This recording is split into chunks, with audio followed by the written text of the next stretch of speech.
Yes, please. Corin, God bless him, is going to see if we can share screen. So while we are setting up, it's our delight and pleasure to share an interfaith, intergenerational pilot project with you,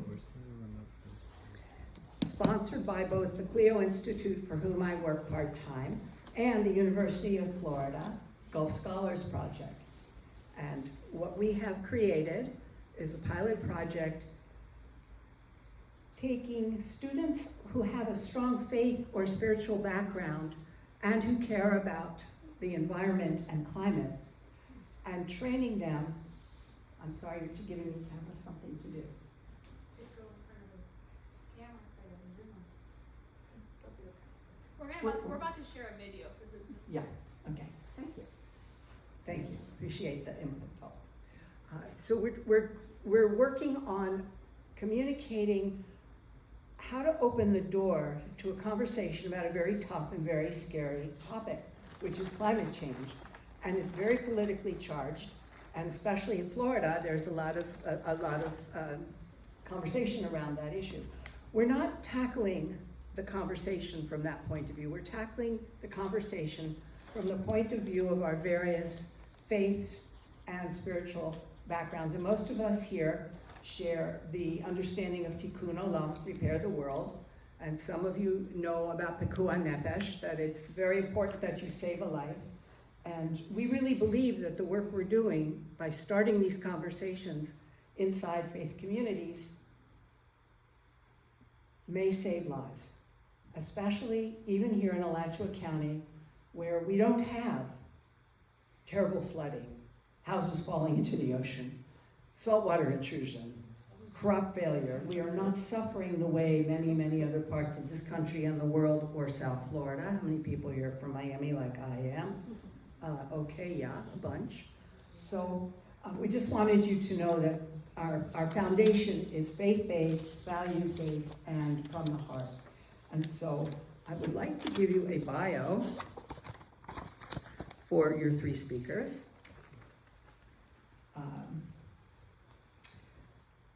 Jaden Ajodha is bound for law school. He is so steady and of such integrity that I trust him 100% completely with my passwords. And what moves me the most about Jaden is that he believes that power must serve the vulnerable. He brings his moral seriousness to climate work, and in him you will see intellect guided by conscience.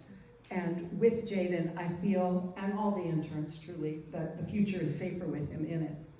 Yelani Aguilar began as a teen volunteer in a nature center in South Florida, and along the way, service became her calling. She now leads student campaigns on campus with authority and with grace. She is anchored in devotion. For Yelani, caring for creation is gratitude and love returned to the one who made this world. She makes other people braver. Michelle's life itself is a bridge. She's the daughter of a Jewish father and a Catholic mother, and when she speaks about stewardship, she knows how to hold differences tenderly. Her faith is not loud, it is rooted. She is sensitive and she is steady, and she knows caring for creation is an act of love and unity. And with Michelle, you feel reverence and resolve. And with that, I would like to invite Yelani to start. We're going to kind of tag team. Hi everybody. So as Ellen warmly mentioned, my name is Yelani Aguilar and I am one of the Clio Institute interns, here to talk about how we are stewards of creation.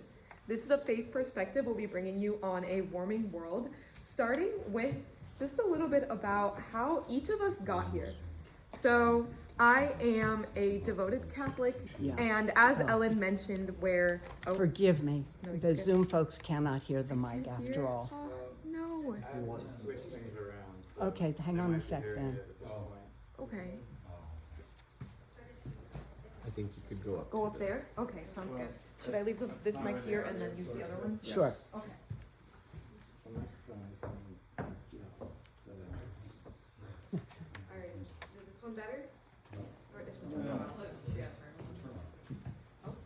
Hello? Yeah. Okay. Can the Zoom people hear as well? Just want to check real quick. Yes, she's saying yes. Oh, beautiful. Thank you, guys.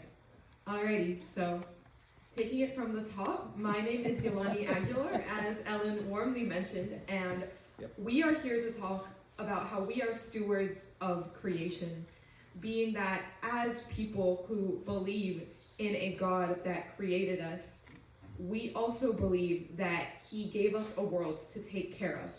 And so I'll start off briefly with what brought me here, which is that as a devoted Catholic, God showed me the world through the wonderful animals and the wonderful people that I met at this nature center in 2020 in the midst of COVID. Y'all can imagine that time. It was scary, it was isolating, but in that moment, I found peace in nature, and also through the Catholic saint, Saint Francis of Assisi, who loved animals so much that it is said that the birds circled around him. And that sort of awe and inspiration for God's creation is what I would like to start this presentation with.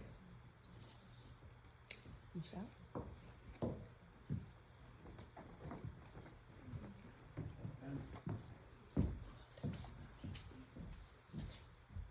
Can you hear me? Yeah, perfect. Hi guys, my name is Michelle. I know we talked about Disney World a little bit before, so we're going to bring it back. We're going to talk about Disney again a little bit. So my name is Michelle, and my passion for the environment really stems from my love of all animals and all of God's creations. This started when I first watched the movie Bambi, and after I watched it, I just became the most sensitive kid, to the point that my parents were so annoyed. They'd kill an ant and I'd start crying. I'd be like, you're just like those hunters in the movie Bambi. And I kind of grew out of being that sensitive, but I also kind of didn't. Because in the 8th grade, I became a vegetarian. I wanted to start cutting meat out of my life to incorporate my values into my diet, into my everyday life. My love for creation continues, and I continue to do acts to enhance my care for animals and creation. Thank you.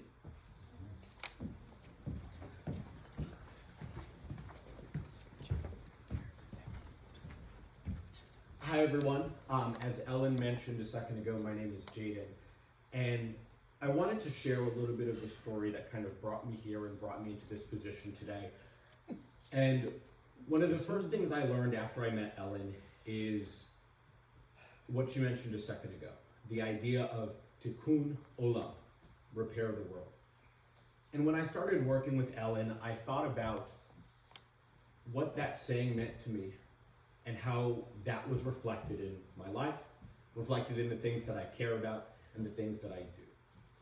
A lot of you guys mentioned that you were from Miami or from South Florida. That's actually where I'm from. And for a lot of people in South Florida, what we think about is the hurricanes. We think about August through September. That's the time that you put shutters on your home, you hunker together with your friends, your family, your loved ones, and you stay safe. For me, it was a little bit different. Because whenever there was a hurricane growing up, it always meant that my father wasn't going to be home. And what I mean by that, what I'll explain, is to say that my father used to work for a city in South Florida. He was the supervisor of public works. And what that meant is when there was a hurricane, it was actually his job to go out there and help people. It was his job to clear the roads. It was his job to, as I learned 21 years later, help repair the world. And I really think that summarizes a lot of why I'm here today. It summarizes a lot of why I care for not just my community, but for our planet, for each other. And I think it really symbolizes a lot of what Ellen has taught me and what we're here to share a little bit with you today. So thank you. Oh, and I don't have a picture of my dad during a hurricane, so here's a picture of me, my dad, and my brother on a fishing boat.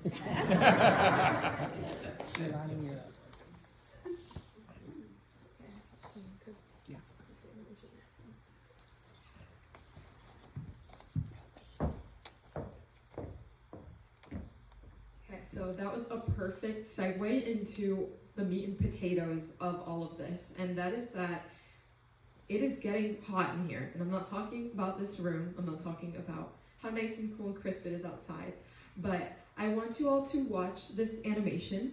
It is from NASA, and it takes the average that scientists set from about 1950 to 1981, that baseline of 30 years. Starting from 1881 to about present day, you guys will see how the average temperature is shifting. So the blue is cooler than that average that scientists set, and the red, the warmer colors, are warmer. So just like take a look, you're gonna see now how much things have changed. And so I want us to take just a deep breath, in and out, and then I would like to hear some quick reactions. So, how did that make us feel? Yes, go ahead. Bad. It's really Yes, how about you? Thank you. Actually, that doesn't tell me anything.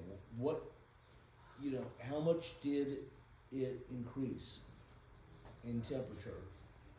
Yes, so our planet has warmed, I believe, by about 1 degree Celsius since that average that we set. Ellen might be able to give you exactly more information on how much it has warmed. Yeah, thanks. The past. Good question. I'll take it up detailed afterwards. Thanks, Ellen. I heard a yeek over there also. Do you want to say anything, Jessica? It looks like the surface of the sun. Okay. Can you repeat because the Zoom people cannot hear the congregation? It looks Yes. like the surface of the sun is. Yes, yeah. So what a congregation member said is that it looks like the surface of the sun. That's some of the reactions that we got. So yeah, how about you? So frightening that this has been going on since I was a child and just developing worse, becoming worse and worse overall this year. And yet Trump Okay. just Move recently it on. Yes. decides to take away Okay, wait. all the things that Yes. we're trying to help. Okay, I appreciate it. I share your panic for sure. Yeah, we're So I gonna have take no this idea more how in much the. worse that will. Yes, no, I agree. I agree. Thank you guys so much for your reactions. I share a lot of that panic too. And so we're going to talk a little bit about why that is now. Thank you.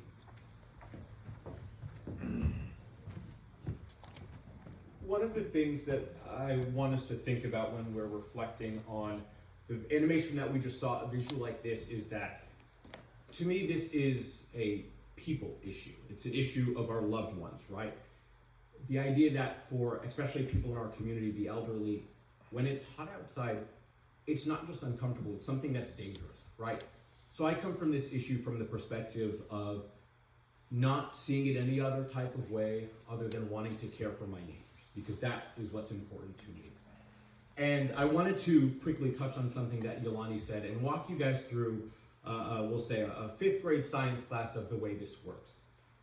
As you guys know, our earth has built a certain type of way under God's image. And one of the ways that that is true is the way that we produce and our atmosphere and our environment handles carbon dioxide. If you look at the left on that screen there, what we have is what's known as regular carbon dioxide. Our earth, the creatures on earth, they naturally produce carbon dioxide when we exhale, and the planet has the ability to actually maintain and regulate some of that naturally. But where the problems start to arise is when we look at the slide on the left.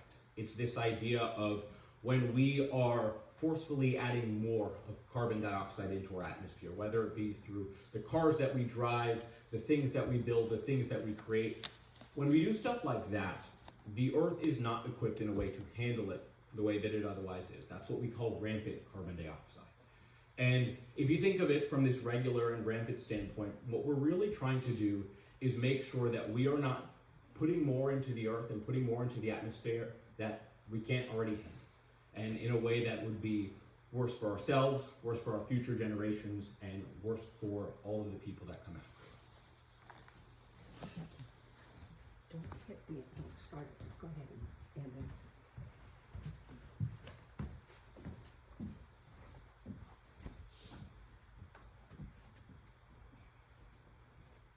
Is it queued up? I'm going to invite you to watch something, and then I'm going to invite you to do one-word reactions.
I see some expressions. A word, one word.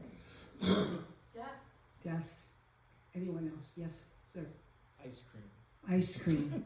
Okay, good. I love the levity. Thank you. Sobering. One more? Yes. Propaganda. Propaganda. This is an art installation, so let me give you the background on this. This is an art installation.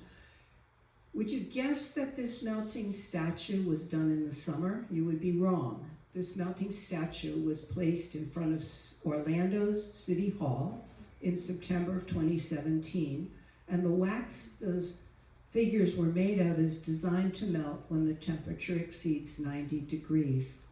And the idea of showing this, and sometimes people can't handle it because it can be terrifying, the idea of showing this is to start a conversation about what does excessive heat do to people.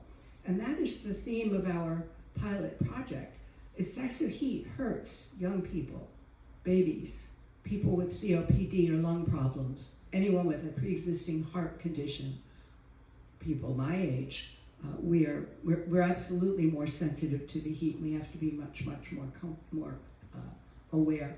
And so part of our project, bringing these conversations into synagogues, and we don't obviously in the sermon time have time to do it, is to see if we can't create little pods of what can we do as a congregation. And so that is the point of that. Thank you.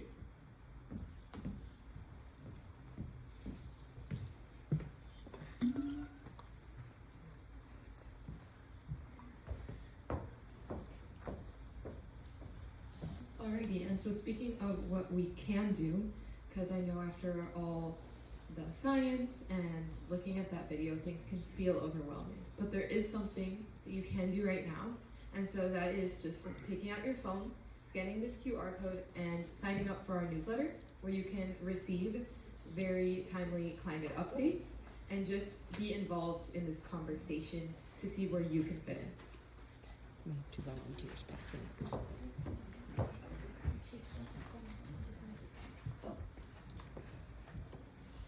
And I'll say one more thing, in that when you talk about an issue like rising heat, a lot of times there is this feeling of uncertainty. There's this feeling of what can I do? What are we supposed to do? And what I'll say is that I think in a unique way, all of you guys are already doing something that is worth appreciating. It's that you guys can come together, right? You can share a place of worship. You can look out for yourselves, look out to the person to the left and right of you. Because what you really and truly are doing is caring for one another. You care about the people who are here with you. You care about your neighbors. You care about your loved ones. And if I want you to take anything away from why we're even here today in the first place, it's that we're asking you to care. And we're asking you to care about the people around you. And it's that we're asking you to care and want to help the people around you. Because, put simply, if not you, then who? So thank you.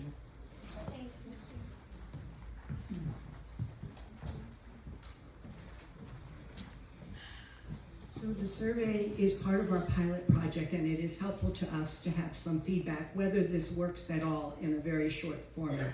So appreciate you taking the time to check that out.